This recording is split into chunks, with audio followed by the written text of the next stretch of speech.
remind you of the propaganda which was fed to the Ghanaian populace to the effect that the petition had no petitioners.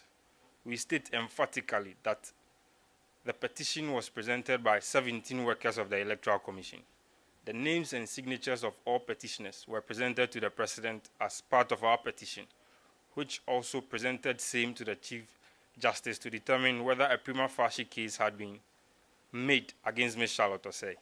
It is unthinkable to suggest that the President of the Republic of Ghana would receive a petition without petitioners and forward same to the Chief Justice, who would proceed to make a prima facie determination without first satisfying themselves of that there were petitioners. 4. In fact, the existence of petitioners in this matter was a matter well within the knowledge of Ms. Charlotte Osei and her lawyers.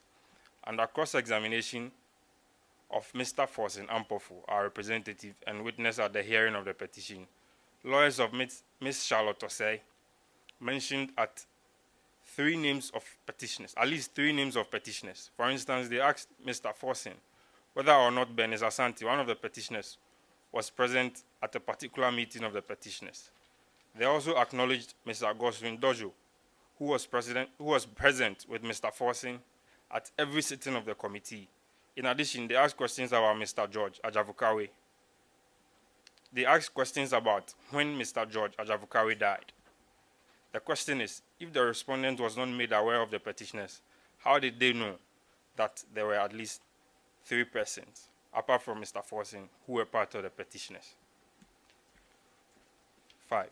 We are also aware that it has been put in the public domain that the petition was filed on our behalf, on behalf of a deceased person, Mr. George Ajavukawe, and so same is fraudulent. With all due respect, this is a complete lie.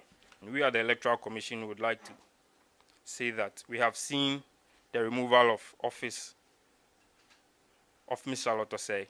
We like her removal and it makes us happy. We are sure these words are very familiar to her and fellow Ghanaians. In line with this, we wish to state that we shall use all legal means available to us to ensure that her removal is permanent and cast in stone. We welcome persons who in the exercise of their constitutional rights are seeking to impugn the process. We shall also do all we can to uphold her removal. We shall conclude by thanking all Ghanaians who have followed this process with keen interest. We believe it should serve as a source of inspiration to many others to advance the cause of our nation by bringing public office holders to book when they act against the laws of our land. No one is above the law, and Ms. Charlotte Osei is no exception.